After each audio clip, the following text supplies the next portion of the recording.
5, 4, 3. Un 2 muy largo. 1. Todo tuyo, Mati. Buenas tardes a todos y a todas. Bienvenidos a este encuentro que hemos denominado Postura Político-Sindical hacia la Soberanía Tecnológica, Internet como Derecho Humano, en este día importante para todos y todas los argentinos, 17 de agosto, 170 aniversario del fallecimiento del general José de San Martín. Creemos que es una buena oportunidad para hacerlo de esta manera. Y este evento es organizado entre el Grupo de Ciencia y Tecnología, de la Asociación del Personal Legislativo, el grupo que converge de la Secretaría de Profesionales de APL, con su secretario Víctor Holly, de la Secretaría de Cultura, Ciencia y Tecnología, está presente también la secretaria Andrea Barbieri, y en este caso, como premisa, una de nuestras premisas como grupo ha sido el trabajo en conjunto con otros espacios institucionales, y en este caso estamos muy contentos de realizar este evento, donde también participa la Secretaría de Derechos Humanos, y en su nombre la secretaria Elena Ferreira.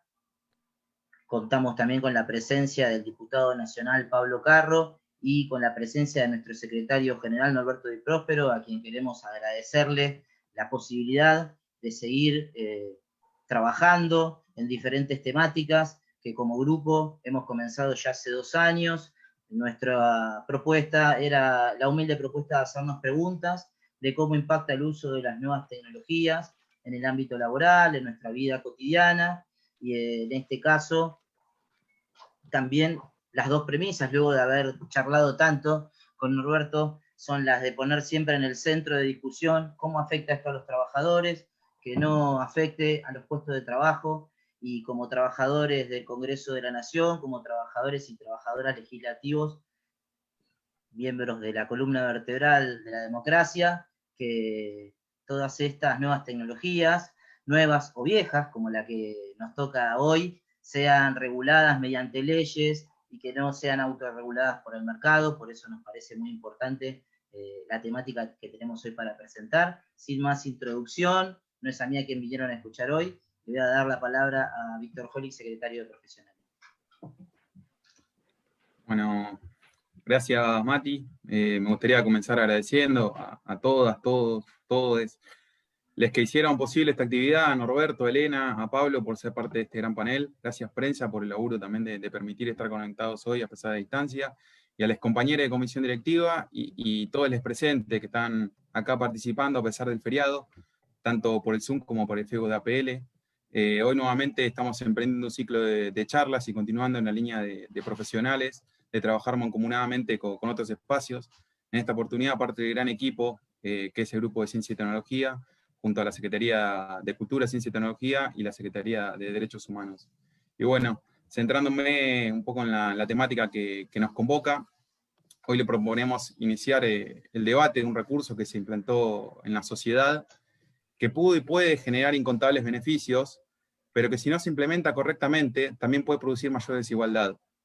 Porque el que no puede acceder a Internet hoy posee menores posibilidades de desarrollo, y ni hablar si se complementa el acceso a esta tecnología con herramientas que la potencian, que permitan capacitarse, formarse y generar mayores oportunidades de crecimiento para el que la utiliza. No tengo dudas que hoy vamos a hablar de uno de los inventos más importantes del último siglo, que permitió el avance vertiginoso que tuvo la sociedad en la que actualmente vivimos. Pero estos beneficios no llegaron de forma equitativa a todas y a todos. Es por eso que como trabajadores es fundamental que tengamos este tipo de debates si queremos impulsar una sociedad más justa y equitativa. Este mundo globalizado en el que vivimos alienta el desafío de brindarle al Estado herramientas que permitan facilitar el acceso a Internet, que fue reconocido por la ONU como derecho humano en el 2016. Y no debemos olvidar que venimos de 4 años de neoliberalismo, 4 años de querer promover la meritocracia, y en esos años lo único que hicieron fue agigantar las desigualdades. Por eso, ahora que tenemos un gobierno que pone en eje a los trabajadores y a la sociedad, necesitamos propuestas que protejan a los que quedaron más postergados. que promuevan mayores derechos para los trabajadores y que permitan construir la justicia social que todos y todas tanto anhelamos. Hoy tenemos la posibilidad, junto al diputado Pablo Carro, a Elena Ferreira y a Norberto Di Próspero, de comenzar a debatir la importancia del acceso a Internet desde la perspectiva de los trabajadores y comenzar así a transitar el camino hacia la soberanía tecnológica. Así que gracias, Mati, y bueno, quería dar esta introducción para poner en contexto un poco la importancia también de este debate. Gracias, Víctor. Andrea Barbieri, secretaria de Cultura, Ciencia y Tecnología.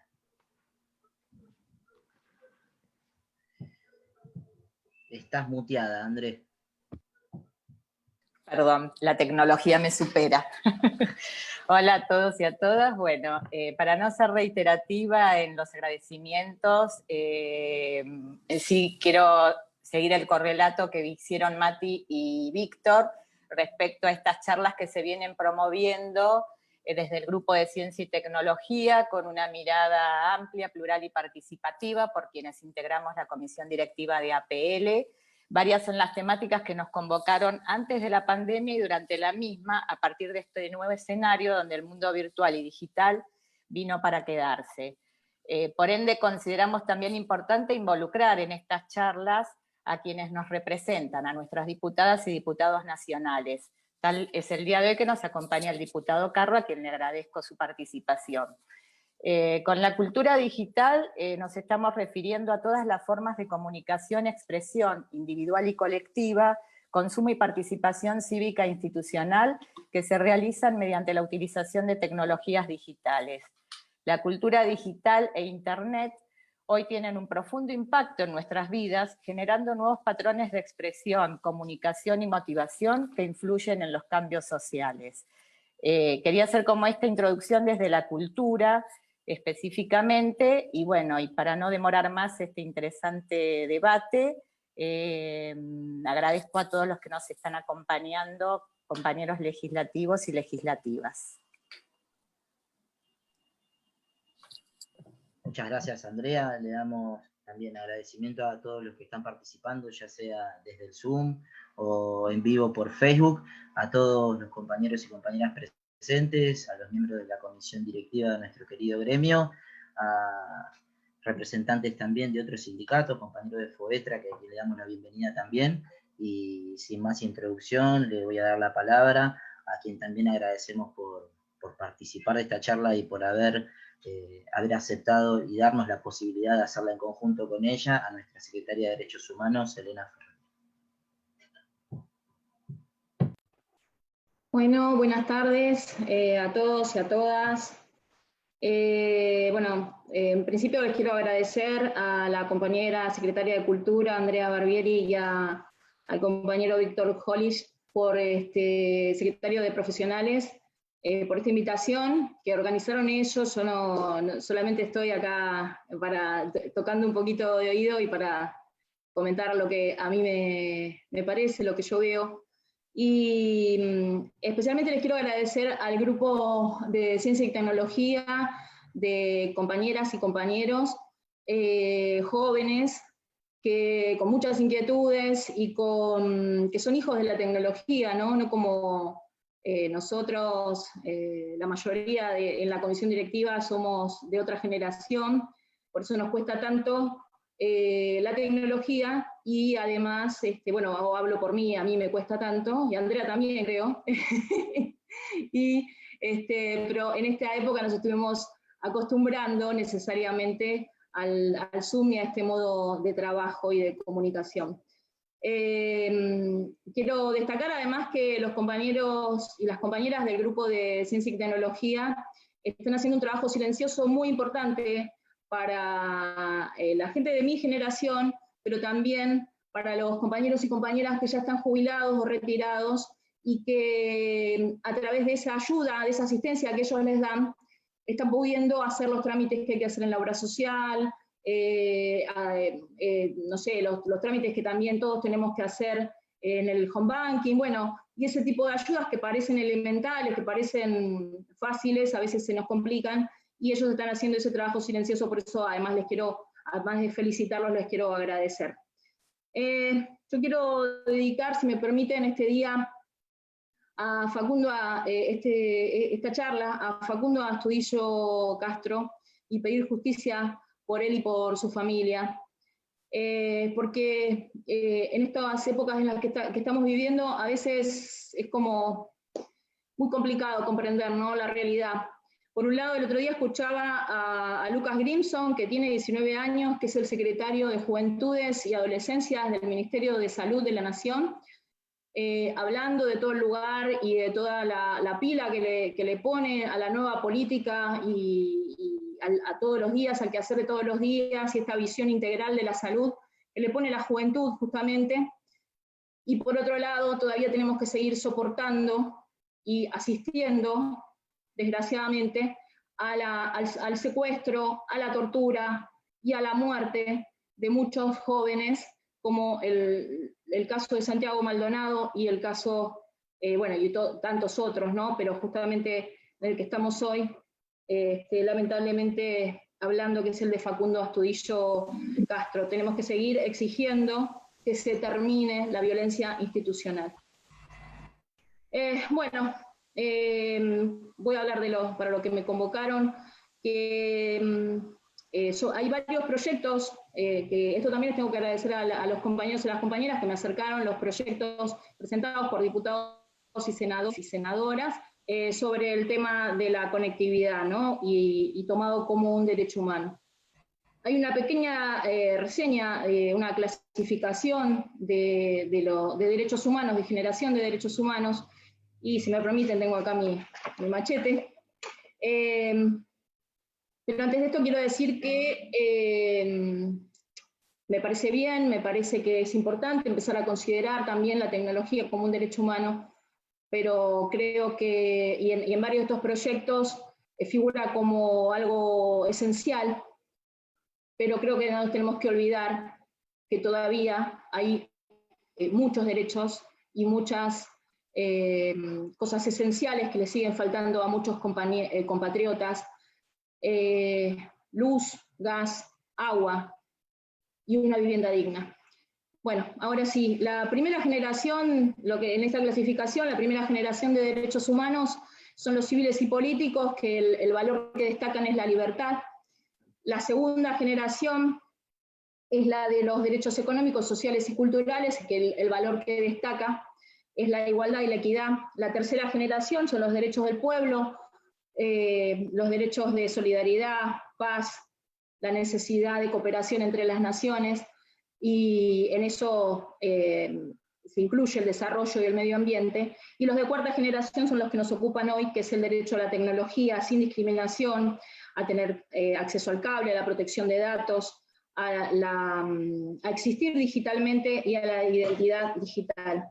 Yo creo que esta pandemia nuevamente nos muestra, y dolorosamente, una realidad que ya conocíamos y que lo único que hizo esta pandemia fue profundizarla en todos los aspectos.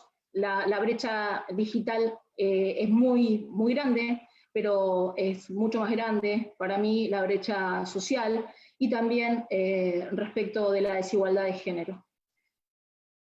Hoy, por ejemplo, y esto en nuestro lugar de trabajadores y trabajadoras, creo que lo tenemos que mencionar,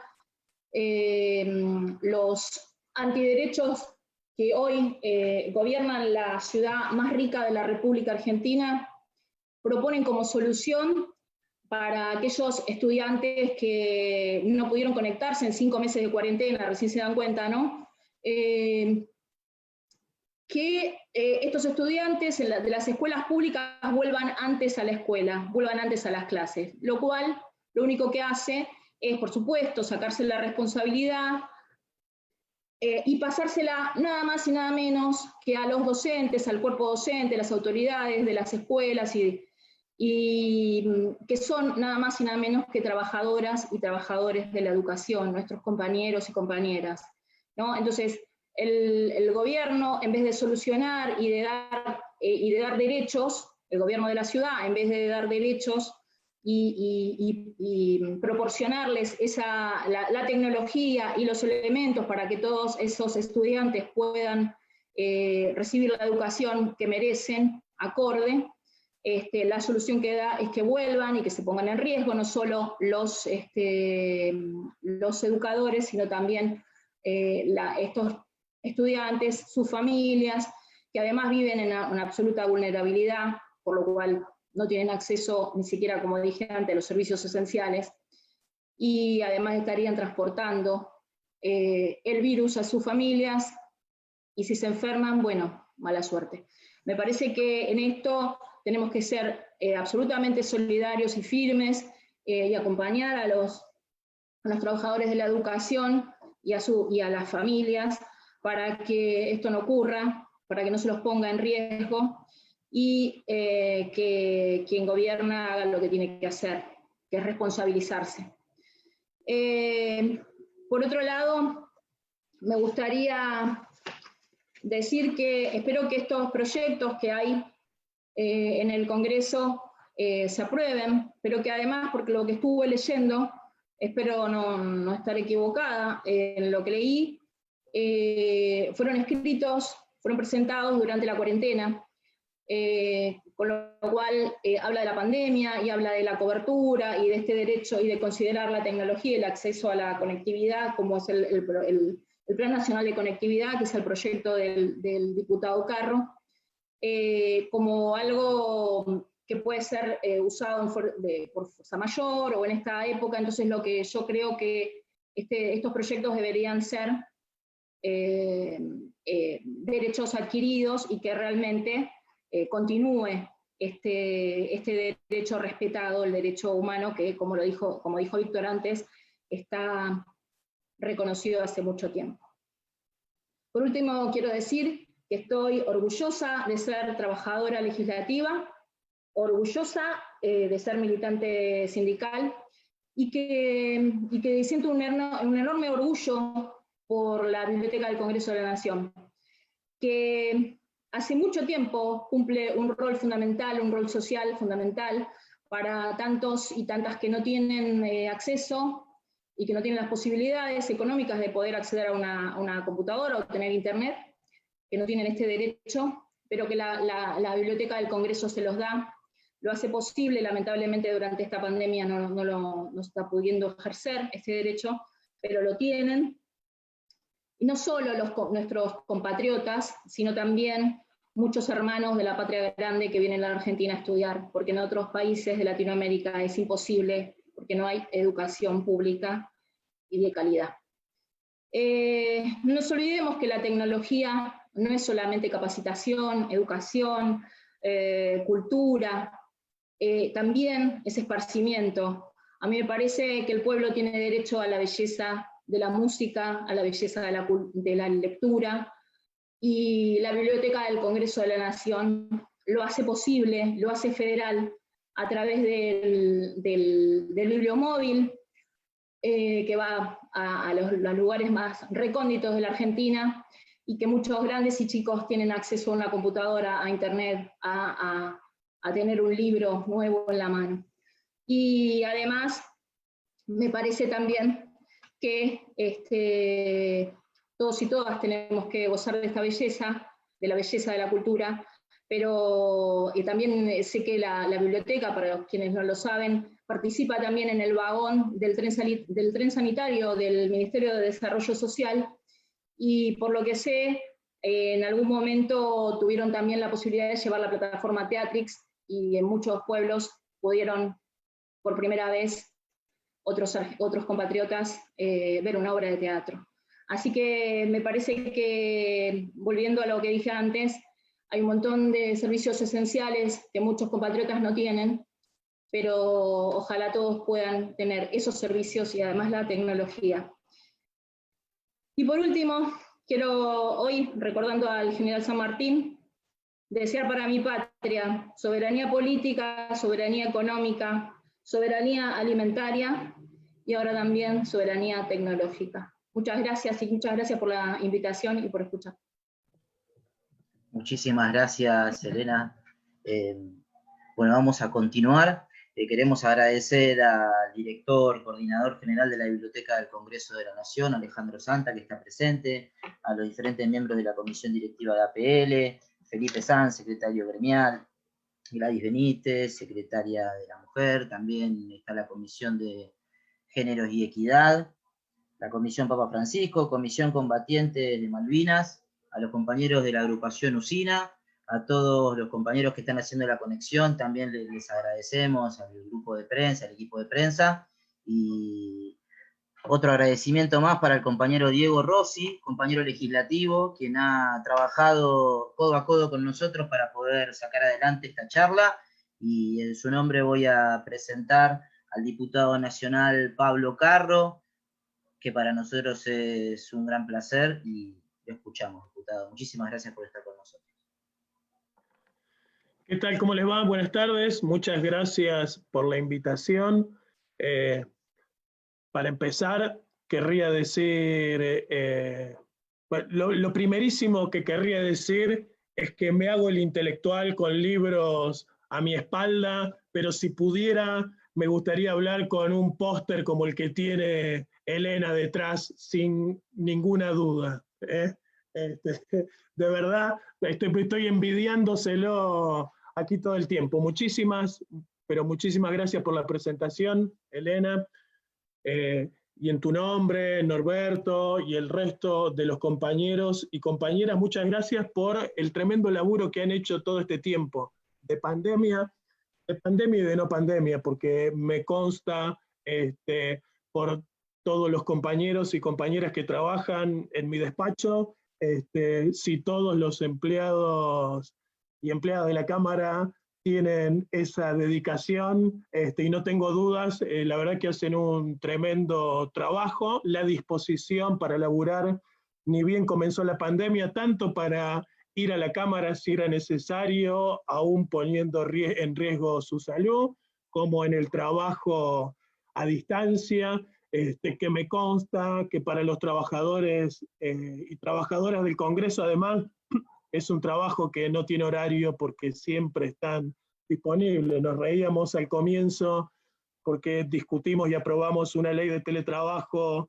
bueno, que ya incluso fue publicada en el boletín oficial para todos los que se rigen por la ley de contrato del trabajo, no para los empleados y empleadas de la Cámara, pero de todos modos es una referencia insolayable, y allí uno de los aspectos centrales es el derecho a la desconexión, y me consta que si hay algo que es un derecho que eligen no ejercer los trabajadores y las trabajadoras de la Cámara, es ese derecho a la desconexión, porque siempre están ahí al pie del cañón para lo que sea necesario, y eso facilita mucho el trabajo. Y después destacar que en la Cámara yo encuentro también muchísimos trabajadores y trabajadoras con una tremenda formación. Estos proyectos sobre el que vamos a charlar hoy, concretamente, por ejemplo, yo creo que no hubieran sido posibles sin el trabajo, entre muchos otros, de Diego Rossi, que es una de esas personas que laburan en la Cámara y que tienen una tremenda experiencia, una gran formación. Digo, la verdad es que me saco el sombrero para todos ustedes. Más que en un día feriado como hoy, incluso la disposición para discutir estos temas, así que enormemente agradecido. Quería recordar también que debe ser más o menos un año que hicimos una actividad, me invitaron, estuve en la sede del sindicato, hacía poquito que habían ocurrido las elecciones, por eso digo que debe ser más o menos un año. Bueno, agradezco otra vez la invitación. En aquella ocasión podía pensar que era una invitación de compromiso, que insistan invitándome a participar de otras actividades. La verdad que también me llena de orgullo, porque reconozco en APL un sindicato y una forma, y en Norberto y los demás, ¿no?, una forma de hacer sindicalismo que, si bien tienen perfectamente claro sus alineamientos ideológicos y políticos, la perspectiva de clase es central, y no importa si los trabajadores son trabajadores radicales, peronistas, comunistas, socialistas, o ninguna de esas cosas. El sindicato representa al conjunto por igual, y para los que venimos del mundo sindical sabemos la importancia que tiene que la conducción del sindicato, más allá de las diferencias políticas que se puedan tener, represente los intereses del conjunto. Así que, de nuevo, muchísimas gracias por la invitación. Hechos los agradecimientos, vamos a entrar en tema. Soberanía tecnológica, obviamente no es un concepto que manejaran nuestros líderes de la independencia como San Martín, pero no tengo ninguna duda que si estuviera hoy sería uno de los temas, porque tenía bien claro que defender la independencia nacional también era defender nuestra propia tierra, defender la libertad de los que la habitan, y también la industria nacional o la producción nacional, con lo incipiente que pudiera ser en ese tiempo.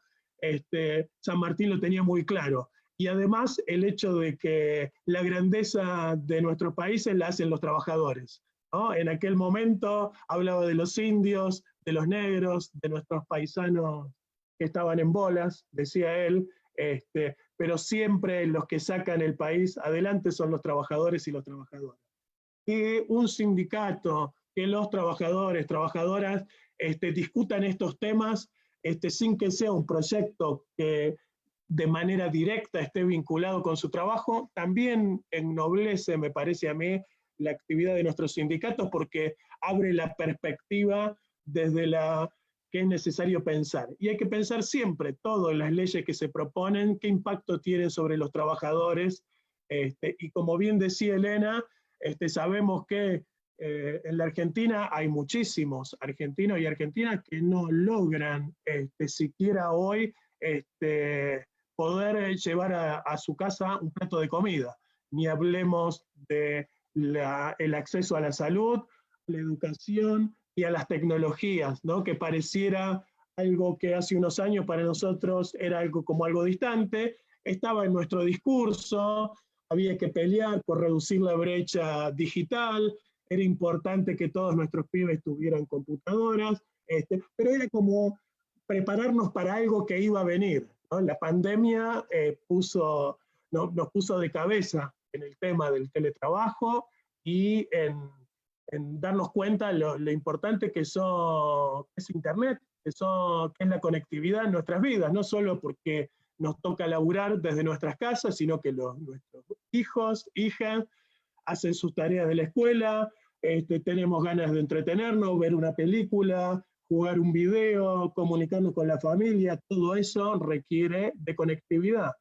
Y no nos habíamos percatado la importancia que tenía, ¿no? Uno parecía que podía ser ciudadano y llevar una vida más o menos normal, sobre todo los que estamos por encima de los 50, que quizás no somos tan nativos tecnológicos como se suele decir, pero la realidad se impuso, ¿no? Y rápidamente, por suerte, nuestro presidente también lo vio, porque enseguida dictó un decreto de necesidad y urgencia que establecía el no corte de internet, del cable, del teléfono en estos tiempos, porque yo creo que hoy ya casi que no se puede ser ciudadano si no tenemos conectividad. Por lo tanto, se vuelve un derecho básico, esencial, y como lo decía la compañera Evita, donde hay una necesidad, nace un derecho. Como bien decía Elena, ese es un derecho que nosotros ya tenemos en un sentido general, porque está definido así por las Naciones Unidas y porque nosotros lo hemos hecho propio en nuestras leyes, pero contar con una ley específica siempre facilita, porque si no tenemos que ir a litigar a tribunales para hacer valer ese derecho. Cuando tenemos leyes específicas, todo es mucho más sencillo. El proyecto que hemos presentado y que trabajamos con la diputada Blanca Osuna. Blanca, ustedes la conocen, preside la Comisión de Educación. Es un proyecto muy importante. Como decía Elena, se presentaron muchos proyectos en el marco de la pandemia, tratando de garantizar conectividad a adultos mayores, a personas discapacitadas, a residentes de barrios marginales, populares, etcétera, etcétera. Por lo tanto, enseguida nos dimos cuenta que era necesario ponernos a trabajar sobre el tema. Nuestro proyecto tiene 3 partes. Antes de contar el proyecto, quisiera yo darles unos números, porque me parece que son muy significativos y nos permiten entender la gravedad de la situación en la que estamos, aunque es más o menos obvia para el conjunto. 1 de cada 3 alumnos de escuela pública no tiene conectividad en su casa. Y la misma situación tienen los docentes de las escuelas públicas. Es decir, hay lugares dentro de las ciudades, en zonas urbano-marginales, donde alrededor hay conectividad a 4 manos para todo el mundo, para quien la tiene, porque las compiten y hay sobreoferta de servicio, sin embargo hay lugares donde ese servicio no llega, y lo mismo ocurre en zonas alejadas de los grandes centros urbanos en todo el país. Hace 2 o 3 semanas estuvo Laura Marés en la comisión, ella es gerenta general de Educar, y nos contaba que más de la mitad de las escuelas públicas en la Argentina no tienen un piso tecnológico adecuado para llevar adelante un aula virtual. Y un informe de la Cámara de Internet, la Cámara Empresaria, que habrá salido hace un mes y medio, señala que 1/3 de las conexiones domiciliarias está por debajo de los 6 megabytes por segundo de velocidad. 6 megabytes por segundo es lo que nosotros llamamos banda ancha, ¿no? Si la velocidad es mayor a 6 megabytes, se considera banda ancha. Si es menor, ni siquiera se considera banda ancha. 6 megabytes por segundo es lo que necesitamos para tener una actividad como la que estamos llevando adelante. Es decir, para desarrollar una clase, por ejemplo. 1/3 de las conexiones domiciliarias no alcanzan esa velocidad. Y en muchísimos lugares del país las velocidades son menores a 2 megas e incluso a 1 mega. Es decir, que la situación es bien delicada. Una cosa era en un país en avance y en desarrollo tener un horizonte de acortamiento o de reducción de la brecha digital, y otra cosa es la situación en la que estamos. Que distinto también hubiera sido si el país hubiera seguido su marcha en el 2015, porque fíjense, nuestro gobierno está por lanzar una de las 60 medidas que se van a lanzar en los próximos días, es un plan para volver a repartir computadoras a los alumnos de las escuelas, y para ese plan se van a gastar este año 21 millones de dólares para fabricar 70.000 computadoras. En la Argentina de nuevo se había dejado de fabricar computadoras. Y aunque fuera cierto que mayoritariamente eso era ensamble en Tierra del Fuego, eso generaba muchísimo trabajo. Hoy, con necesidades tremendas que hay de computadoras, hay que importar. Es salida de dólares a precios altísimos, con muchas dificultades para acceder. Pero además yo quería que viéramos la escala. El gobierno va a hacer un tremendo esfuerzo para 70.000 computadoras.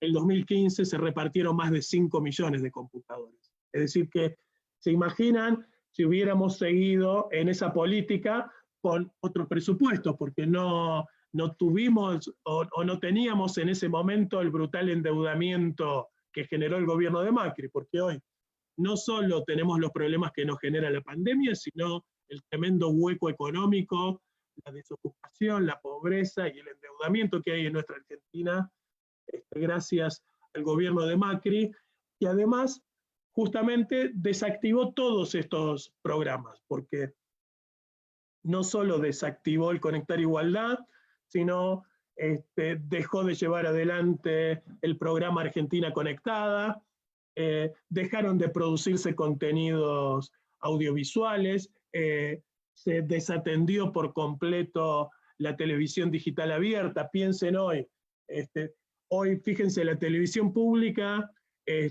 produce 14 horas de contenidos para la escuela, y las radios, la radio pública, 7 horas de contenidos.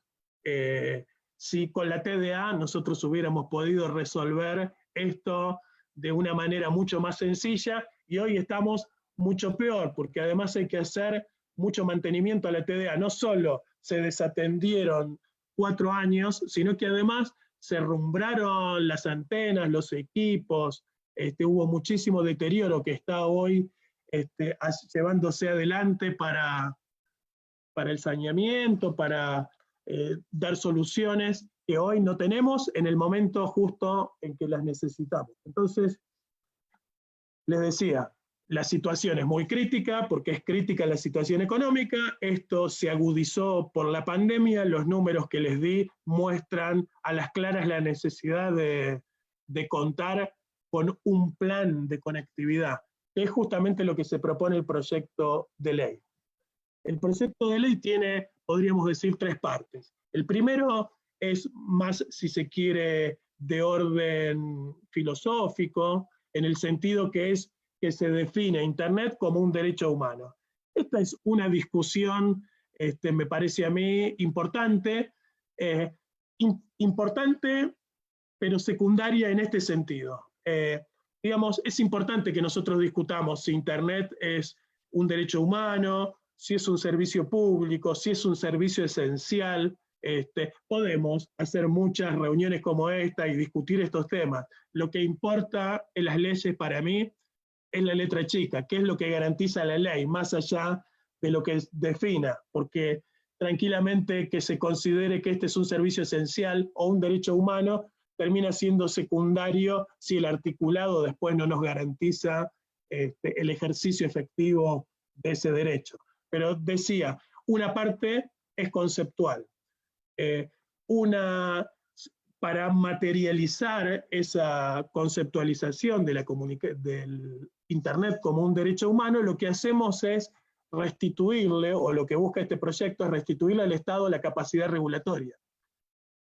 No me quiero olvidar que una de las primeras medidas que tomó el gobierno de Macri a través de sus decretos de necesidad y urgencia, en el mismo decreto que quitó los aspectos antimonopólicos de la Ley de Servicios de Comunicación Audiovisual, modificó también la Ley Argentina Digital.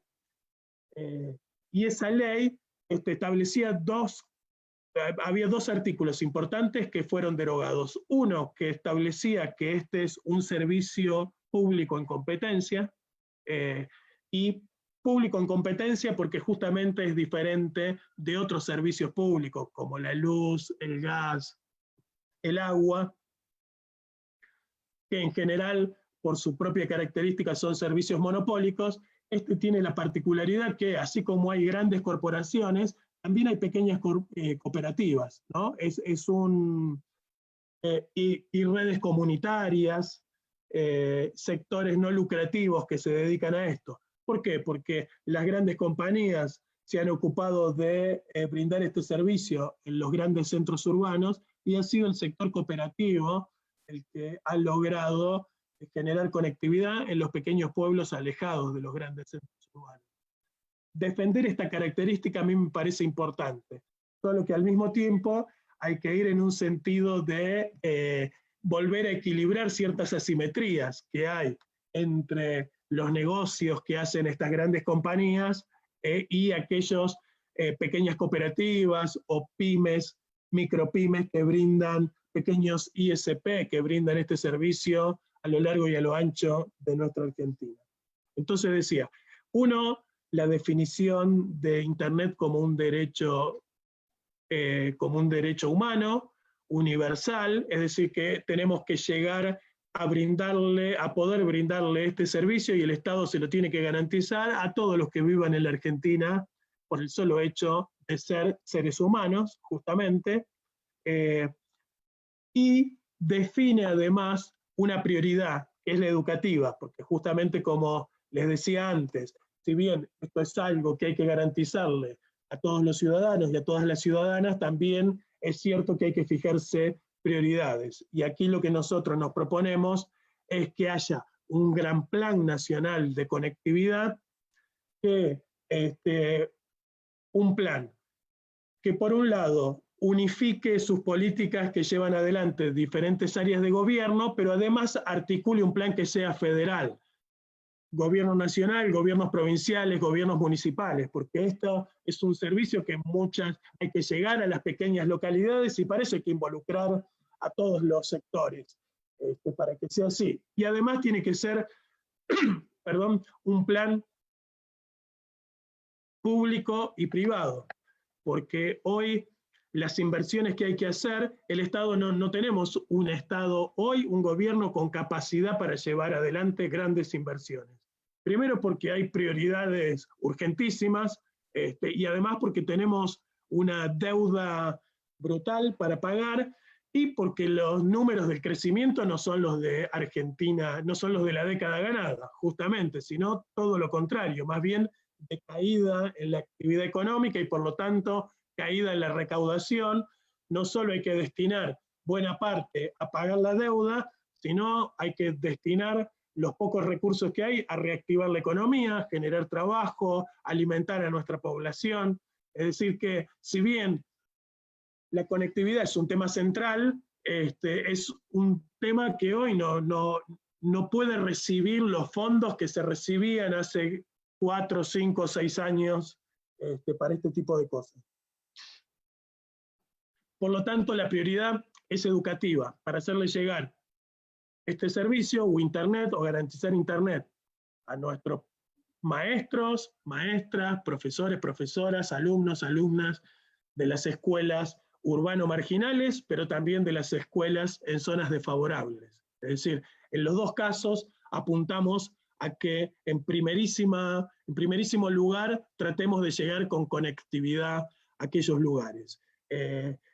Nuestro gobierno está impulsando ya desde el ENACOM, desde el Ministerio de Educación, desde la Subsecretaría TICS, planes para todo esto. ENACOM tiene planes para zonas desfavorables, tiene planes para escuelas. Nosotros tenemos que lograr que estos esfuerzos se centralicen para que lleguen a donde tienen que llegar. Y al mismo tiempo, lo que buscamos es resolver algunas cosas urgentes que son necesarias. Por ejemplo, en las mismas escuelas, no solo las escuelas, sino todo ese ecosistema educativo que vive alrededor de las escuelas, las bibliotecas populares, los centros culturales, las plazas públicas, los hospitales, los municipios, todos tienen que ser lugares que brinden por lo menos zonas de Wi-Fi libre. Porque hoy lo que vemos es que nuestros pibes se conectan con sus profesores a través de WhatsApp, usan redes, usan internet para hacerlo, y eso la mayoría lo hacen a través de su teléfono. Además, ustedes saben que comprar un paquete de datos es carísimo, ya es caro internet en tu casa, si lo usás a través de teléfono es aún muchísimo más caro. Entonces, generar lugares de Wi-Fi libre para que nuestros pibes, nuestras pibas se puedan llegar allí para conectarse con las escuelas y con sus profesores es básico. Entonces, eso sumado a la gratuidad del tráfico de contenidos de sitios educativos, que son cosas que se viene acordando ya con las compañías telefónicas, es algo que hay que atender. Y como decía, recuperar la capacidad regulatoria del Estado. Tenemos una situación que el acuerdo que tomó el gobierno con las grandes compañías telefónicas vence a fin de mes. Las compañías ya están pugnando para aumentar sus servicios otra vez, a pesar de que para todos ellos esto ha sido un tiempo de ganancia, porque la misma pandemia ha generado, se le puede haber caído en algunos casos gente que no paga, pero la mayoría lo que ha hecho es poner más dinero de su propio bolsillo para tener la conectividad que se necesita para su familia. Es decir, que estas compañías obtienen más servicios que venden, más usuarios que demandan su servicio, por lo tanto, aún en un momento en que todo el mundo pone el hombro y todos enfrentamos una situación muy difícil, siguen ganando sus buenos dineros. Bien, Yo diría que en términos generales la cosa está por allí. Pensar el servicio universal de Internet como un derecho humano, me parece que es una clave, asumir que es un derecho que el Estado le tiene que garantizar a toda la ciudadanía, recuperar para el Estado capacidad regulatoria, sobre todo para que pueda establecer tarifas sociales para aquellos sectores que lo necesiten. Nosotros necesitamos estos 6 megas para tener banda ancha, que sean un piso de conectividad para toda la Argentina. Nosotros tenemos que tratar de garantizar un piso de conectividad para que hoy hay trámites que hacemos y que son todos a través de Internet. Bajamos nuestro recibo de sueldo, hacemos nuestros pagos, pagamos servicios, hacemos trámites en el Estado, en todos los niveles. La verdad que no tener hoy conectividad es estar prácticamente al margen de la sociedad. Si a eso le agregamos la importancia que tienen las redes, no solo para las interacciones sociales, sino para buscar información por otros canales, hoy es imprescindible tener buena conexión en nuestros hogares. El proyecto de ley lo que busca es ir en esa dirección, estableciendo como prioridad educación. Y como bien decía Elena cuando comentó los distintos proyectos que había, acá hay proyectos presentados por radicales, hay proyectos presentados por socialistas. Me parece que, como muchos otros proyectos que se han trabajado este año, tenemos que ser inteligentes para lograr los consensos amplios y necesarios, porque estos son el tipo de proyectos que requiere el apoyo de todo el arco político, porque es lo único que después va a garantizar que efectivamente se pueda llevar a cabo, porque si no, por ahí son leyes que se aprueban, pero después no hay el aval político que necesita tener para que salgan, ¿no? Para que se realicen. Y en esto, este es un proyecto que me parece que por un lado tiene consenso en la sociedad, porque la demanda social está clara. Por lo tanto, es algo sobre lo que tenemos que avanzar.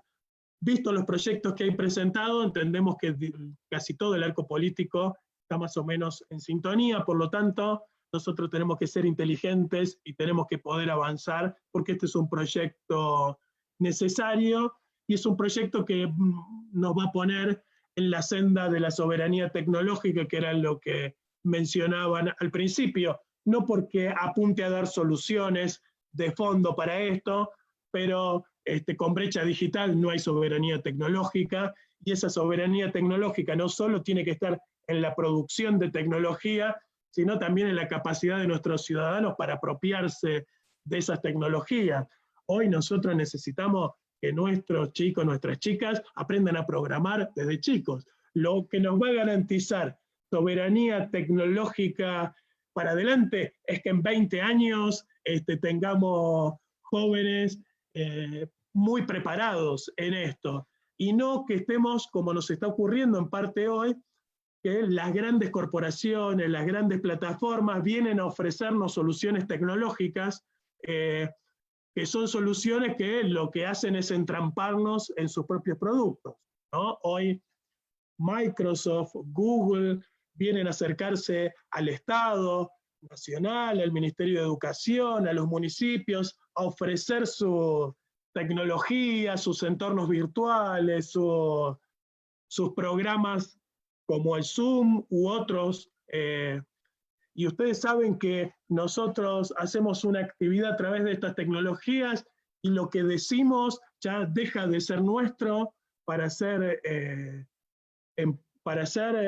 parte de estas compañías. Y no solo lo que decimos, sino todos los datos personales que ponemos en juego en estos entornos virtuales, que son capturados por estas plataformas, que además hoy su negocio clave justamente es, su materia prima son los datos privados de los usuarios, ¿no? La clave de su negocio es el dato privado que nosotros ponemos para hacer uso de su servicio, y a partir de estos datos privados ellos capturan cantidades millonarias en publicidad. Entonces, vuelvo a decir, y con esto cierro, una perspectiva de soberanía tecnológica tiene que permitirnos tender redes, fibras, fierros por abajo, que sean de propiedad nacional, que los servidores donde guardemos la información sean servidores que estén en nuestro propio territorio, sobre los que tengamos control, pero también en la formación que le tenemos que dar a nuestros pibes y a nuestras pibas. Y este proyecto, bueno, pone su granito en esta dirección. Dicho esto, creo que aquí podemos poner un punto y abrir el paso para la conversación. Muchísimas gracias, diputado nacional Pablo Carro.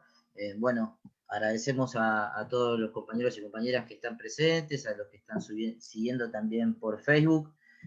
Continuamos con agradecimiento a miembros de comisión directiva que están presentes, a la agrupación 17 de octubre, a los miembros de los cuerpos delegados, en particular, que hicieron llegar un mensaje a los delegados del sector diputados.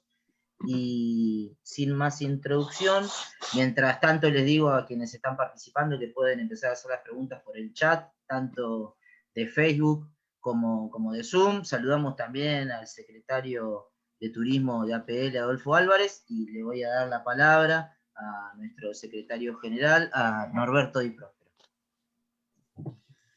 Bueno, hola a todos, a todas y a todos.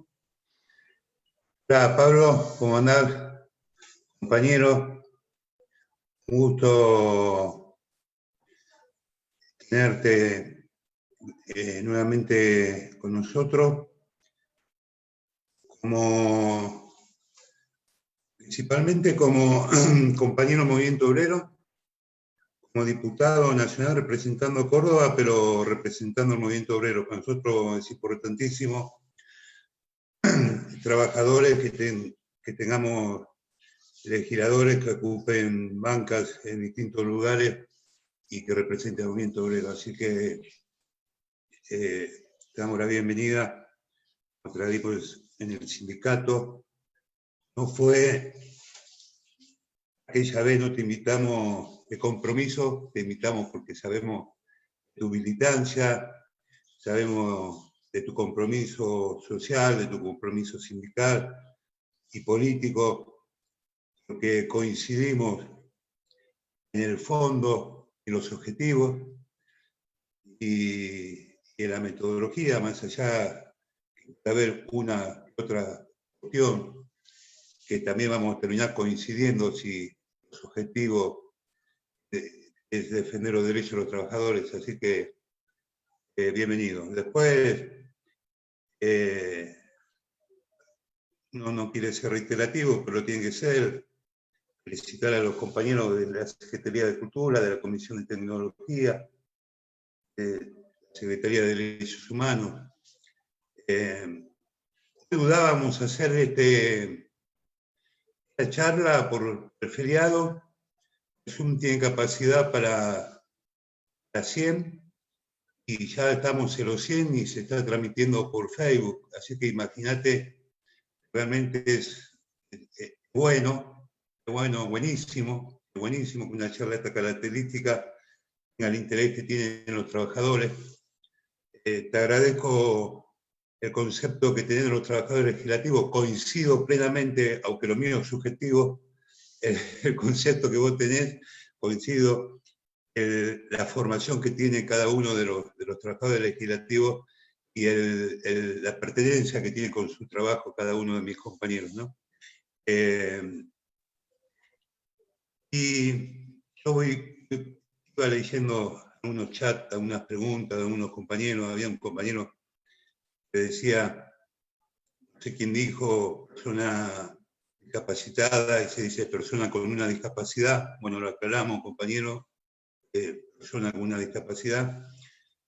Y después había otro compañero, creo que de FOETRA, que dice que la conectividad es fruto de la pandemia, que la madre de toda la batalla es la pandemia. Y que bueno, yo estoy de acuerdo en alguna medida, ¿no? Creo que la conectividad en esta pandemia es fundamental y es fundamental post pandemia también. No hay ningún tipo de duda que empezamos a hablar de estos temas con la pandemia, pero la pospandemia nos va a encontrar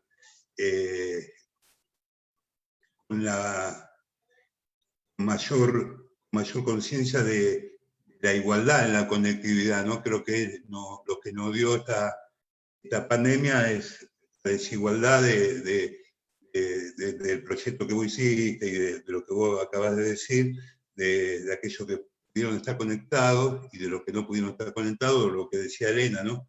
Ahora se dieron cuenta que hay no sé cuántos chicos en la ciudad de Buenos Aires que no pudieron tener clases porque no tuvieron los elementos o económicamente no pudieron estar conectados y lo van a mandar a clases ahora, en medio del peor pico de la pandemia, para que se contagien los maestros, los chicos, los padres de los chicos, los abuelos de los chicos, sacarse la responsabilidad política por la responsabilidad de haber dado los medios para poder estar conectados como estuvieron conectados los que tenían los medios, ¿no?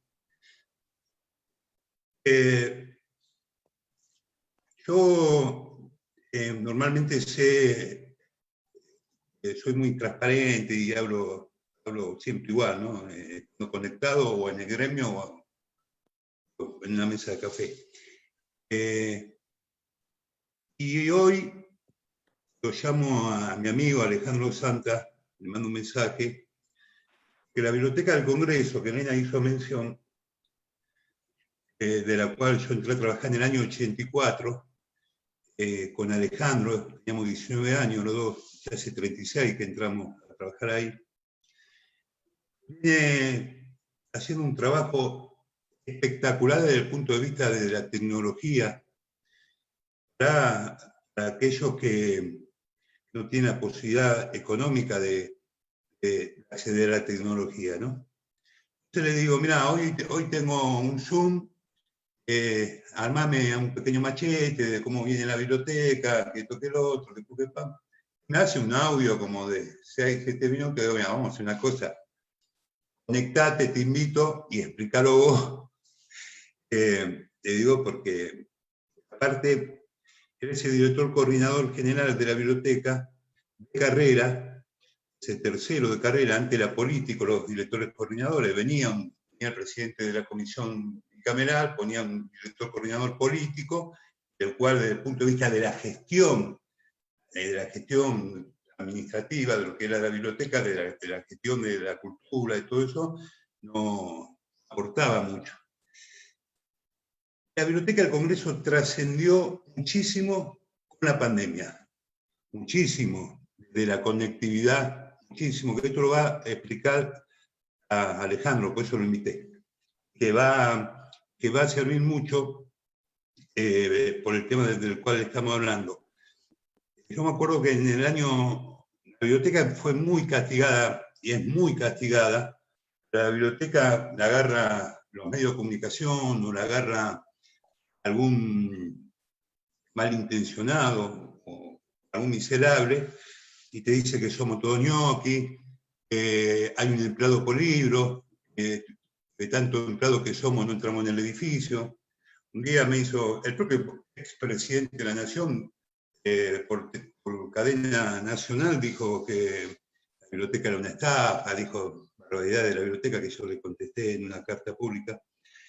Y un día un periodista, Ali Paluch, me llama, en esa época que el presidente dijo eso, y me dice, no, lo que pasa es que si vos juntas a todos los empleados de la biblioteca, no entran en el edificio de la biblioteca. Yo le digo, ¿dónde queda ubicada la Biblioteca del Congreso? Ahí, en el Congreso. No, pero decime la dirección exacta del edificio de la biblioteca. Bueno, la dirección exacta no la sé. Entonces, si no sabes la dirección exacta del edificio de la biblioteca, no conocés el edificio de la biblioteca. Si no conocés el edificio de la biblioteca, no sabés si los empleados entran o no entran al edificio. Estás mal informando, estás dando una información que no conocés. Estás dando algo que no conoces. La biblioteca no solamente tiene un edificio, tiene varios anexos. El mayor edificio que tiene la biblioteca es la vieja caja de ahorro, la planta baja y los subsuelos de la caja de ahorro. no entran 1000 empleados, ahí entran 1000 o 15.000 personas, porque la caja de ahorro tiene un hall y tiene los suelos, y bueno. Y fue castigada, pero por un tema ideológico, por un tema cultural, la Biblioteca del Congreso. Y yo me acuerdo que cuando entré a trabajar en el año 84, cero, no había tecnología, no había absolutamente nada, la biblioteca después empezó a abrir las 24 horas, y lo único que teníamos fotocopias, y venían muchos estudiantes universitarios a estudiar porque no tenían la posibilidad de comprar los textos, eran muy caros, y se quedaban estudiando a la noche, porque trabajaban durante el día, se quedaban estudiando a la noche, le dábamos un mate cocido, pan, y después muchos de esos estudiantes volvían cuando se recibían de abogado, de arquitecto, de médico, volvían a la biblioteca cuando se recibían. Pero hoy, eso que no existía la tecnología, hoy se da, pero de otra manera. Yo quiero que Alejandro, el más sintético que pueda, la biblioteca es reconocida a nivel mundial, por la IFA, por la Asociación Mundial de Bibliotecas. Quiero que, relacionado con este tema, a dar un mensaje de que sí se puede, cómo lo hicimos, hable de cómo arrancamos y dónde estamos hoy desde el punto de vista tecnológico para el acceso a aquellos que no tienen la posibilidad de acceder por distintos medios. Te doy la palabra, Alejandro Santos. Bueno, ¿cómo les va? Buenas noches ya a todos. Gracias, Norberto. Bueno, a todos los que hablaron antes, muchas gracias, diputado. Muchas gracias. Y los felicito porque en su proyecto incluyó las bibliotecas, lo cual es para nosotros muy importante. Yo voy a hablar de un solo punto de vista que es el que nos compete a nosotros. Ya Norberto dio el sentimiento de lo bibliotecario. Para nosotros es muy importante porque no estamos hoy acá. Fue una planificación, una visión llegar a este resultado. Fuimos los primeros en Argentina que en forma pública, en los años mediados de los 90, año 94, inauguramos una sala multimedia.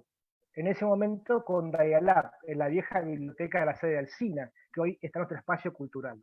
Ahí comenzamos a trabajar, como decía Roberto, a las 24 horas, con 20 computadoras conectadas a Dialab. Fue transcurriendo el tiempo y fue tanta la repercusión. En ese momento a la biblioteca venían, Roberto decía que vienen todos los países del mundo, también te lo decía Elena, venían todas las personas de Europa del Este en ese momento, que eran las migraciones que se daban. Fue tan importante esa inserción tecnológica que la Fundación Bill y Melinda Gates, que distingue a una biblioteca en el mundo, ya no hasta hace 2 años, nos dio el premio Acceso al Conocimiento. Fue la segunda biblioteca en el mundo premiada por acceso al conocimiento. ¿Por qué? Porque se permitía el acceso libre, democrático, a la información, al conocimiento y también al esparcimiento.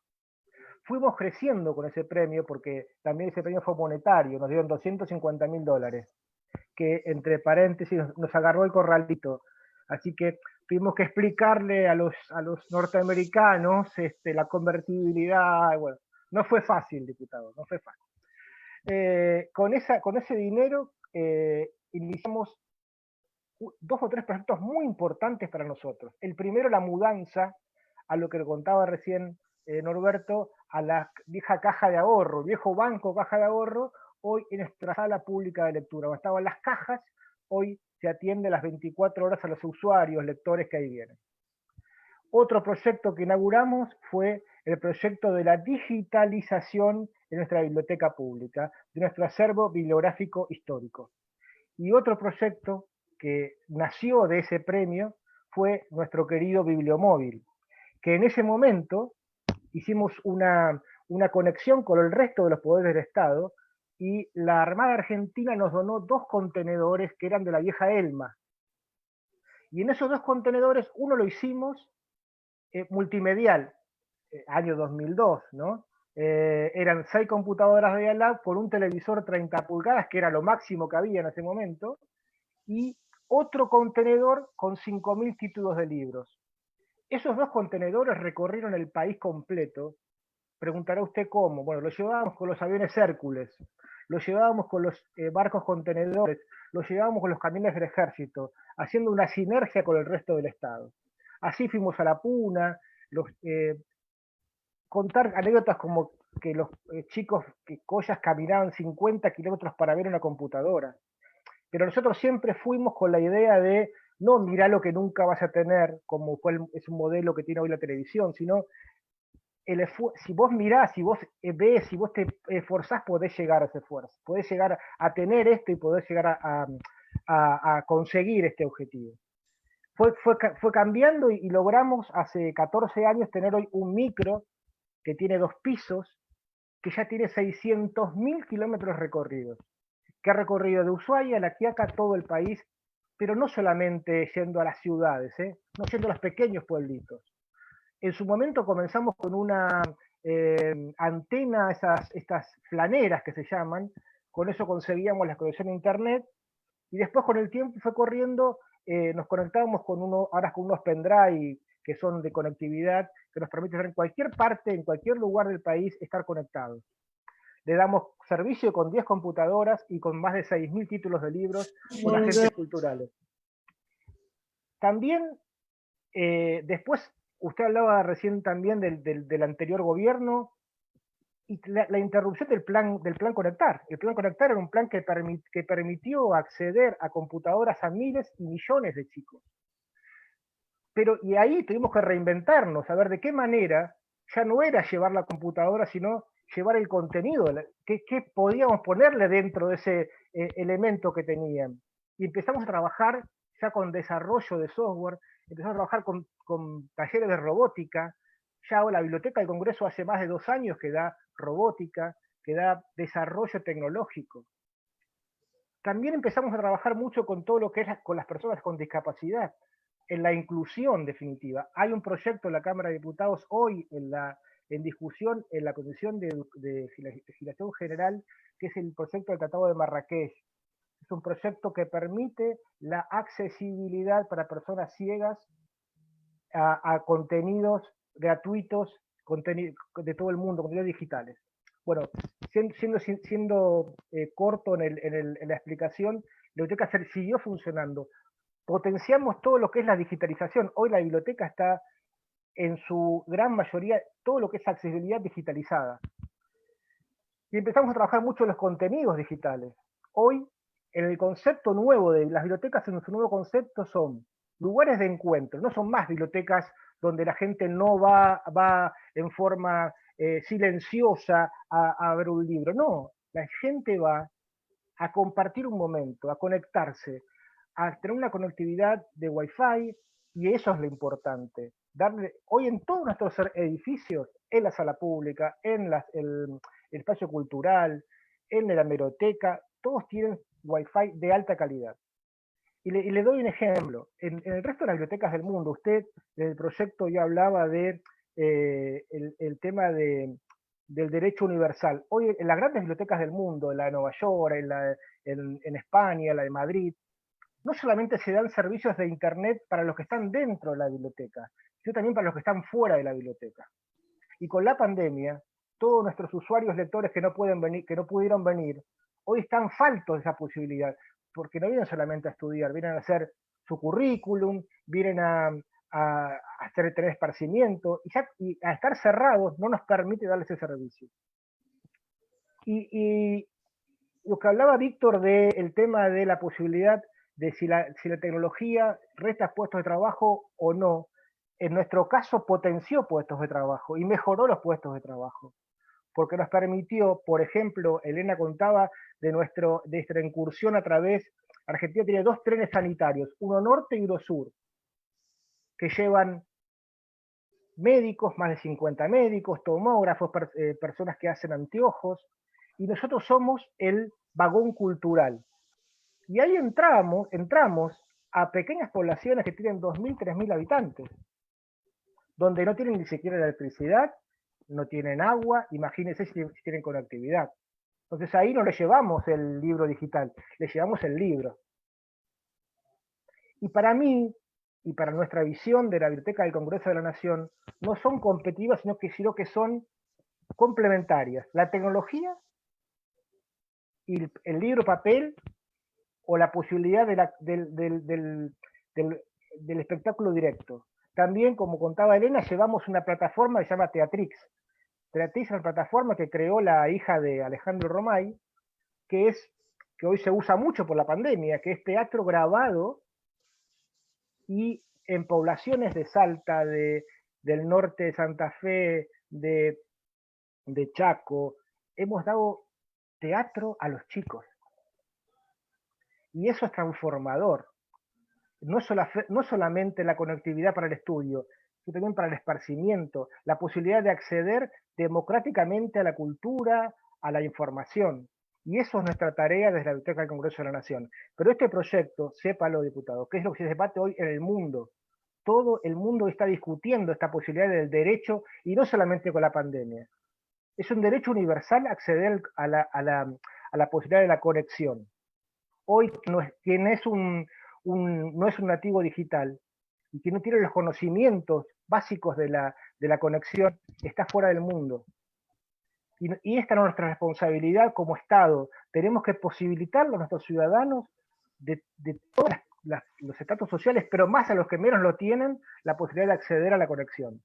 Y acá comentaron ya mucho, y no voy a comentar el tema, que muchos chicos hoy en la ciudad de Buenos Aires van a volver al colegio porque tienen conectividad. Eso es falta de planificación y falta de visión. Entonces, este proyecto y los que vengan en esta línea son fundamentales. Y hoy, para terminar, tengan en cuenta que hoy es el día de San Martín. Y el diputado decía que si San Martín estuviese presente hoy, estaría en nuestro proyecto. Seguramente. Usted sabe que San Martín cruzó los Andes con muchísimas cajas de libros tirados por las mulas. Una de las cosas que más cuidaba San Martín eran sus libros. Y los libros no solamente cruzaron a Chile, también llegaron a Perú.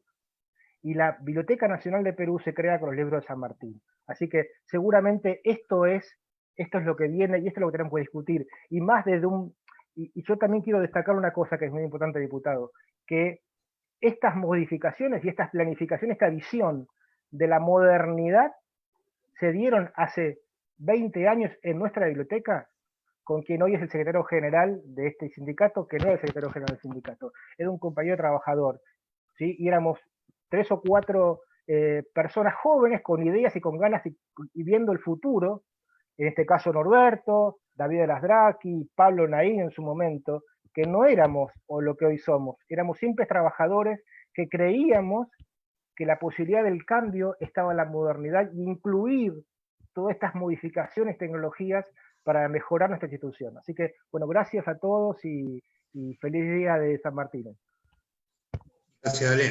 Gracias. Éramos jóvenes que nos preguntábamos cómo hacer para defendernos de los ataques en aquella época de Neusta y de todos los ataques, y la mejor forma de defendernos era haciendo lo que se terminó haciendo, ¿no? Y así defendimos la fuente de trabajo y defendimos la biblioteca, que siempre la quisieron atacar. Gracias, Ale. Mati. Gracias, Norbert. Bueno. Mati, si me permitís, hay una cosa que quería agregar, sí, y felicitar Adelante. a la biblioteca. Dale. Que en este contexto que Ale no lo dijo, hay muchos compañeros y compañeras trabajando, imprimiendo libros para llevar a los centros donde están la gente aislada, ¿no? Entonces, para que tengan un momento de esparcimiento también mientras están en el aislamiento porque están contagiados de COVID. Así que eso también es una tarea que están haciendo los trabajadores y trabajadoras de la Biblioteca del Congreso. Muchísimas gracias, Elena.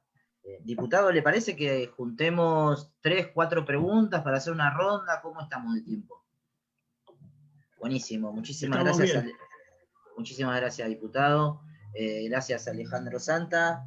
Me agradecer la presencia de los compañeros y compañeras de APEL Formosa y a la secretaria de capacitación de APL, Cándida Caselli, y a todo el equipo de trabajo, que está presente también.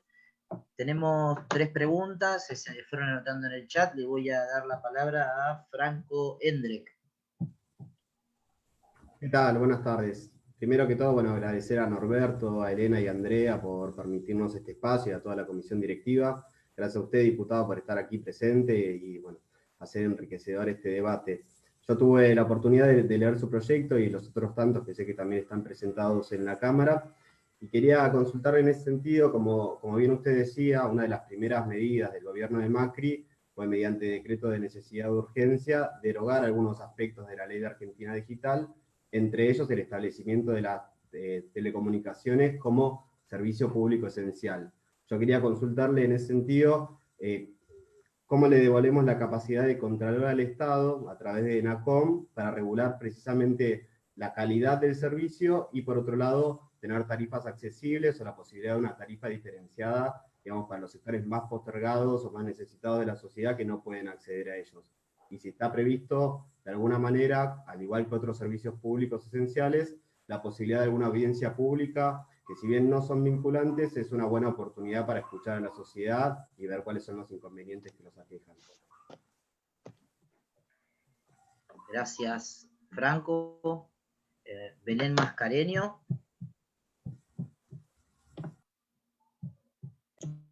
Acá estoy, estaba muteada. ¿Cómo están? Bueno, muchas gracias primero por permitirme participar, y la verdad que estoy muy atenta a lo que hablaron los compañeros. Y yo lo toqué de cerca todo al tema, bueno, también tema de trabajo, tema escolar, tengo niños, tengo niñes en realidad, y también tengo familia en el interior que tiene otra realidad distinta a la mía. Y yo lo que quería saber era si existían algún tipo de acuerdo para que las compañías liberen datos para las plataformas educativas y los sitios de la salud, ya que eso se les ha dificultado muchísimo poder conectarse. Mismo me hice cargo de sus abonos y demás para que puedan poder seguir estudiando, y se les complicaba muchísimo. Económicamente no estaban pudiendo cubrir eso, y yo me hice cargo de mis 6 sobrinos allá de Catamarca, y realmente me parece que sería como algo en agenda para planificarlo. Cierto que la situación, digamos, actual ha puesto en evidencia todo este tipo de cuestiones, y bueno, básicamente quería saber eso y velar por el tema educativo y el tema de salud. Beneficios, digamos, para esas personas que son las que más lo necesitan en este momento. Gracias, Belén. Tengo a Ezequiel Massa también. Y a ver ese. Hola, gracias Mati, gracias, un saludo grande a todos los compañeros y compañeras que están participando. Diputado, un saludo enorme. Le quería hacer una pregunta.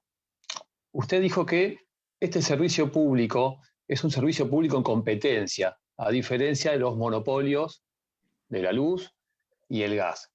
¿Cómo usted puede ver, para llegar a la conectividad nacional y total, el rol del Estado en esta conformación que están entre cooperativas y corporaciones? ¿Cómo ve el Estado cómo tiene que participar en ampliar la red a todo el país? Gracias, Mati.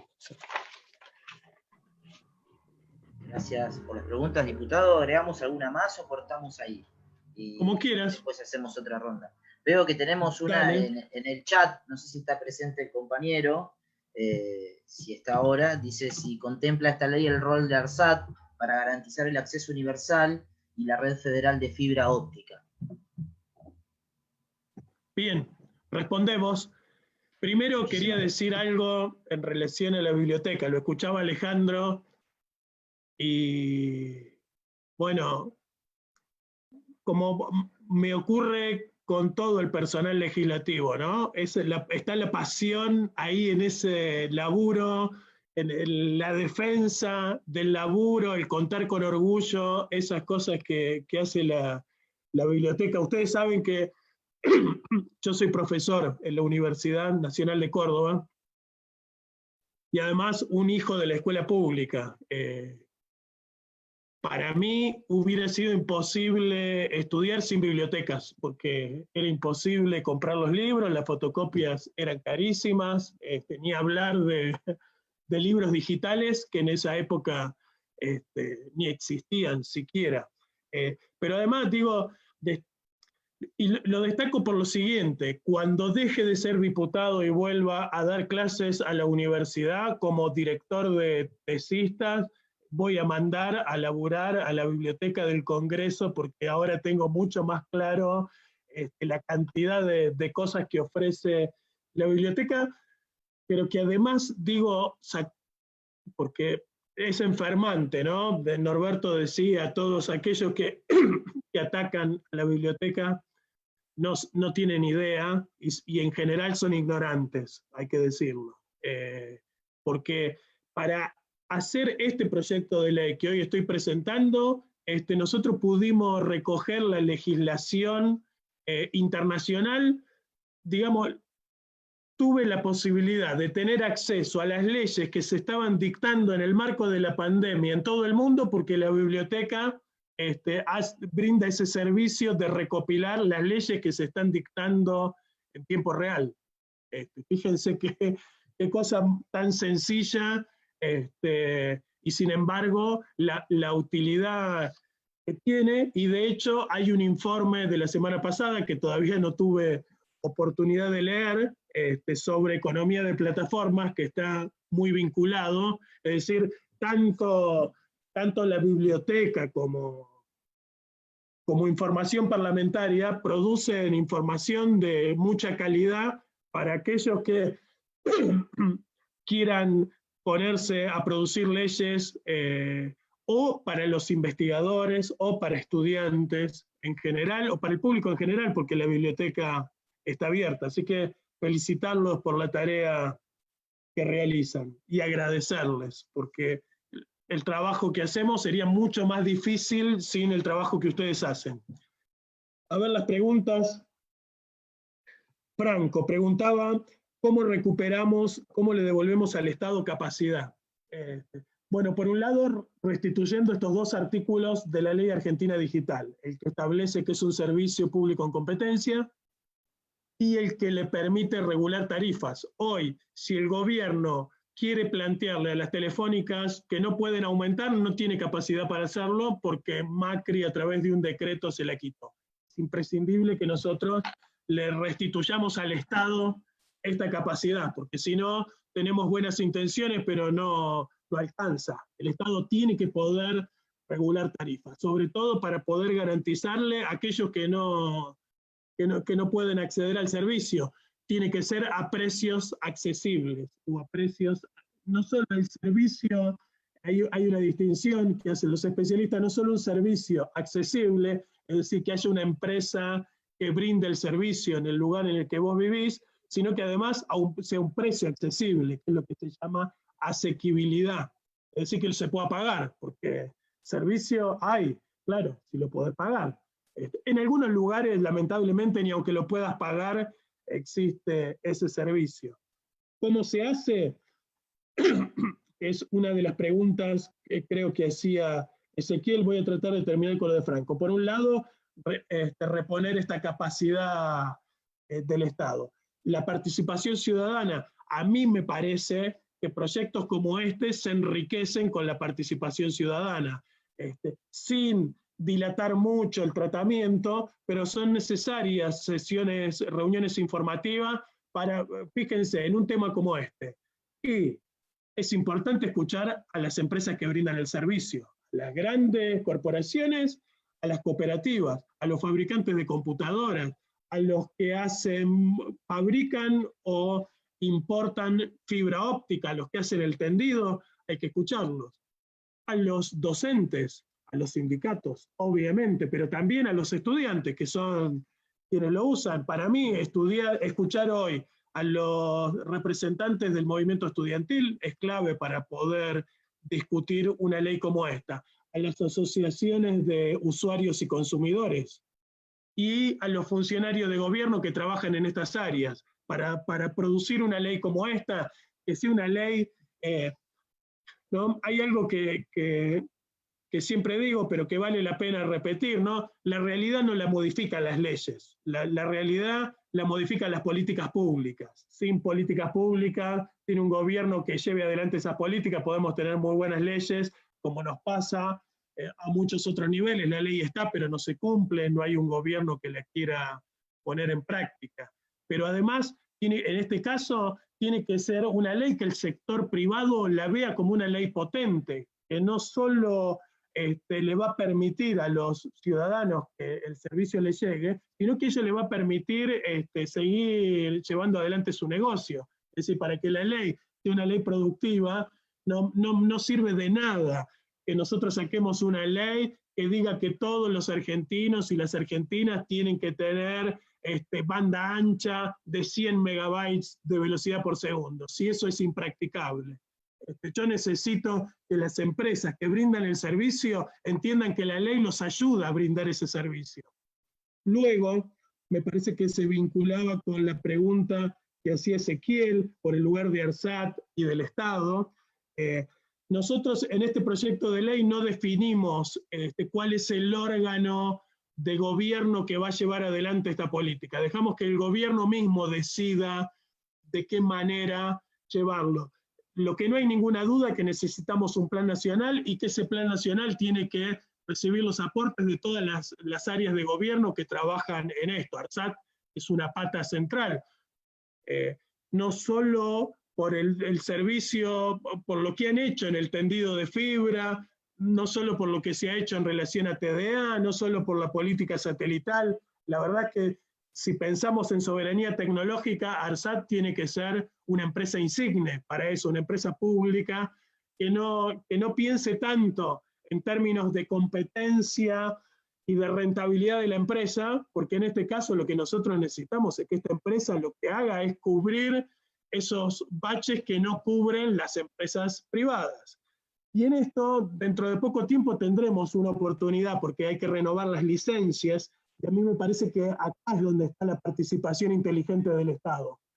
A la hora de aprobar nuevos planes, fíjense, hoy las empresas de telecomunicaciones, las grandes empresas, dicen que el servicio de 4G llega a todo el país, o que más del 95% del país tiene el servicio de 4G. Pero esto es un poco mentiroso, porque lo es si lo ves en los grandes centros urbanos, y lo es porque llega a alguna de estas empresas, pero sin embargo cuando se hicieron las licitaciones para el 4G, que fueron en el 2014, las 3 empresas tenían que llegar a todos los rincones del país. Es decir que nosotros tendríamos que tener hoy servicio de 4G en cualquier lugar del país y poder elegir entre las 3 empresas principales o alguna otra alternativa, y sin embargo eso no ocurre. Cuando venga se armen los pliegos para las próximas licitaciones, yo creo que hay que pensar en cómo se hacen estas inversiones para llegar a aquellos lugares que son más necesarios. Y entonces puede ser que en algunos lugares, por ejemplo, yo pienso, usuarios ABC1, bueno, a mí no me molesta que las empresas compitan por brindar servicios de alta calidad y competir allí, y que el que tiene dinero en el bolsillo pueda elegir tal empresa, y si quiere tener 100 megas, 200 megas, y si la empresa te los brinda, que compita. Pero en aquellos lugares donde es imprescindible que llegue conectividad, las empresas tienen que llegar, aunque no sea un negocio, ¿sí? Y en todo caso, esto tiene que estar equilibrado, y me parece que ahí está el papel del Estado. Luego, este es un servicio que necesita mucha capilaridad, es decir, que se desarrolla a nivel municipal, y son los municipios, por ejemplo, quienes dan las autorizaciones para hacer los posteos. Entonces, para eso es que necesitamos un Estado inteligente, que articule nación, provincia, municipios, para que esto sea posible. Si no lo ve el intendente o la intendenta municipal, no nos sirve, que se lo vea en los despachos ministeriales en Buenos Aires. Lo tiene que ver, esto es algo que lo tiene que ver el Estado en todos sus niveles. Y Belén preguntaba por la liberación de datos y también por los hospitales públicos y por los lugares donde se brinda salud o por aquellos que lo necesitan. Y la verdad es que justamente ha hecho un gran esfuerzo el gobierno para acordar con las empresas estos paquetes mínimos que tienen que garantizar. Pero fíjense que tiene que ser por acuerdo, porque no se lo puede exigir hoy el Estado. Nosotros tenemos que darle herramientas para que se lo pueda exigir, y al mismo tiempo tenemos que hacer que aquellos que están en la primera línea de batalla en nuestro país hoy para enfrentar la pandemia tengan todos los elementos que necesitan. Y la verdad es que hoy los hospitales públicos también tendrían que tener zonas de Wi-Fi libre, además de todo lo que es necesario y que se ha avanzado ahora de telemedicina, que es importante, o de teletrabajo, que es importante, pero nuestros trabajadores, médicos, comunicadores, los que están en la calle, taxistas, digo porque la verdad que hay que pensar en todo el amplio abanico de los que hoy están en la calle laburando, tienen que tener servicios de conectividad en primer lugar. Y en eso hay que pensar cómo tenemos una distribución de antenas que haga que haya más antenas con menos niveles de radiación, que sean menos nocivas, y que al mismo tiempo le den más capilaridad para que en todos los lugares de la ciudad haya zonas de Wi-Fi libre para que todos los laburantes puedan tener acceso. No puede ser que vos salgas de tu casa y no podés usar el Wi-Fi y tengas que empezar a usar datos del teléfono en todos lados, porque es carísimo. Y si esto lo haces para hacer tu laburo, esto es algo que te tiene que garantizar, lo tienen que garantizar las patronales. Los implementos tecnológicos que necesitas y los datos que hacen falta. Y para todos aquellos que están hoy, vuelvo a repetir, en primera línea de combate, tienen que tener esto y el Estado se lo tiene que garantizar. Gracias, diputado. Tenemos a Florencia Andrada, que tiene algunas consultas de Facebook y del chat, y ya estaríamos cerrando. Bueno, en primer lugar quería decirle que hay muchos saludos y agradecimientos en el Facebook. Hay mucha gente que nos estuvo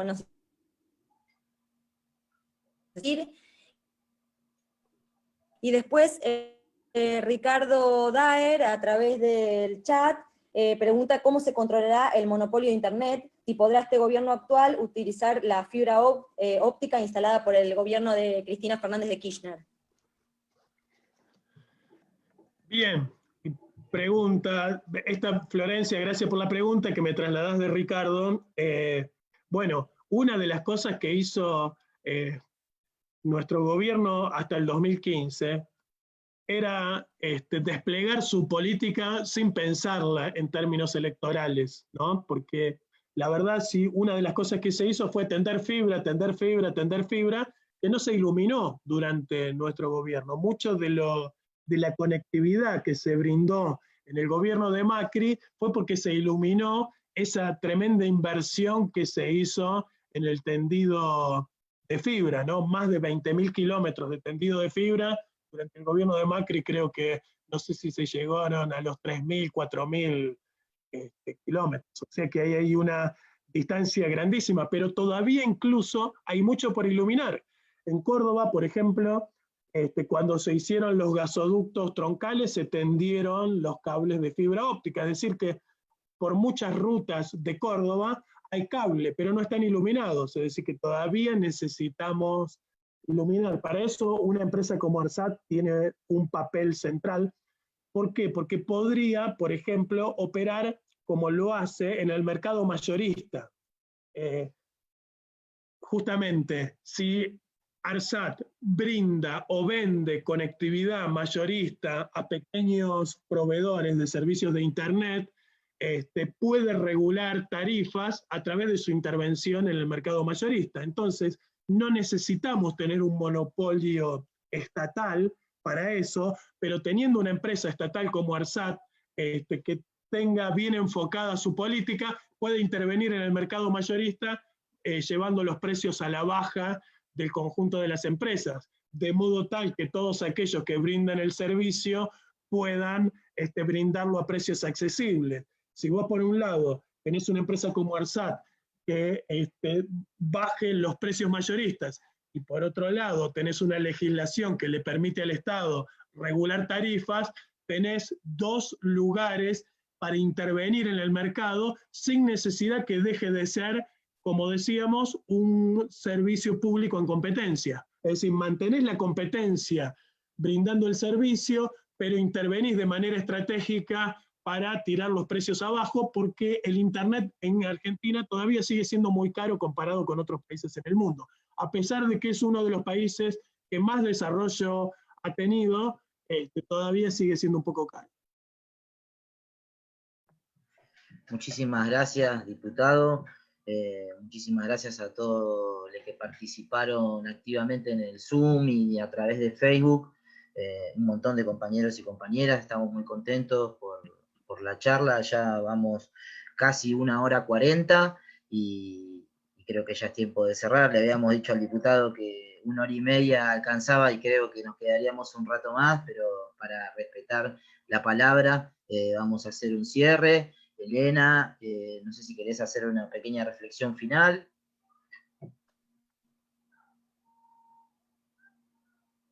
No, nada más, solo agradecer la invitación, bueno, y saludarlo al compañero Carro, muy claro toda la explicación del proyecto, y decirle que la tecnología de mi hija de 14 años, el conocimiento de mi hija de 14 años hizo este fondo que todo el mundo está elogiando. Así que las niñas vienen muy bien. Bueno, muchas gracias y buenas tardes. Gracias, Elena. Norberto. No, bueno, felicitarlo a todos. Gracias, compañero Carro. Gracias, Pablo, por estar. Buenísima la charla. Vamos a seguir invitando. A mejor la segunda por compromiso, vamos a hacer una tercera. Pero bueno, muy bueno, muy buena la charla. Me parecía oportuno también el tema de la biblioteca. También está el tema de la imprenta, también está el tema de la dirección comisiones. El tema del Congreso es muy apasionante y, como vos dijiste, la formación de nuestro compañero en todos los ámbitos, ¿no? En todos los ámbitos y en cada una de las direcciones. Realmente uno lo ve, porque lo que vos dijiste lo dice la mayoría de los diputados y senadores cuando vienen, ¿no? Se sorprenden del trabajo y de la capacidad de cada uno de los empleados legislativos. Que vienen con preconceptos, porque no piensan que de esa manera. Ven asesores, pero los asesores, nosotros somos, digamos, la memoria, ¿no?, del Congreso. Hay compañeros de 30 años, compañeros de 20 años, 30 años, somos la memoria. Vos podés traer un asesor en distinta materia, vos podés ir a una comisión de industria, a cualquier comisión, y podés traer el mejor especialista, pero un compañero que a lo mejor no es universitario y no sabe, pero te puede ayudar muchísimo desde el punto de vista técnico, desde el punto de vista de cómo armar un proyecto, porque hace 30 años que trabaja en el Congreso. Porque te puede decir de dónde investigar, cómo armar el proyecto, que realmente somos la memoria de lo que va pasando, ¿no? Los legisladores terminan su mandato, nosotros nos vamos quedando, y muchos asesores, la mayoría, hay algunos que se cree que son más que los diputados, que es verdad, hay muchos asesores, más que nada de la oposición, pero hay muchos asesores que realmente bajan al llano y acuden a nuestro compañero y dicen, che, ¿y esto cómo es? Y realmente es muy bueno. Y bueno, los felicito a todos, felicito, como dije antes, a todos los compañeros que realizaron esta charla. Hicimos muchísimas charlas durante esta pandemia de distintos temas, no solamente de la comisión directiva, sino las agrupaciones. Buscamos temas de toda índole, y bueno, a mí me enorgullece tocar este tipo de temas y haber hecho toda esta clase de Zoom. Gracias, Pablo, y bueno, creo que Mati, que Pablo cierre esta charla, ¿no? Adelante, compañero. Gracias. Dos cosas para decir. Gracias y Norberto, transmitile a todos los compañeros y las compañeras de APL que para lo que necesiten cuentan conmigo para defender la biblioteca, para defender todas las áreas del Congreso. Me consta el tremendo laburo que se hace permanente. Yo, la gente que tengo laburando, todo lo que tengo laburando en la Cámara es personal de planta, y la verdad es que yo me siento contento, orgulloso como argentino, no como diputado que puedo hacer mi buen trabajo porque el personal de planta es bueno, sino que como argentino, ¿no? Saber que el Congreso brinda todo lo que brinda, no solo de apoyo a los legisladores, sino de servicios que son abiertos para toda la comunidad, son importantísimos. Así que, Norberto, un abrazo muy grande para vos y a través tuyo, para todos los compañeros y las compañeras, muchísimas, pero muchísimas gracias. Gracias Pablo. Nos estamos viendo. Muchísimas gracias, la próxima, Pablo. que sea presencial, que nos ¿Cómo podamos dar abrazos, que es algo entre compañeros y compañeras siempre necesario. ¿Cómo no? Bueno, muchísimas gracias, Norberto. Chao a todos y a todas. Chao.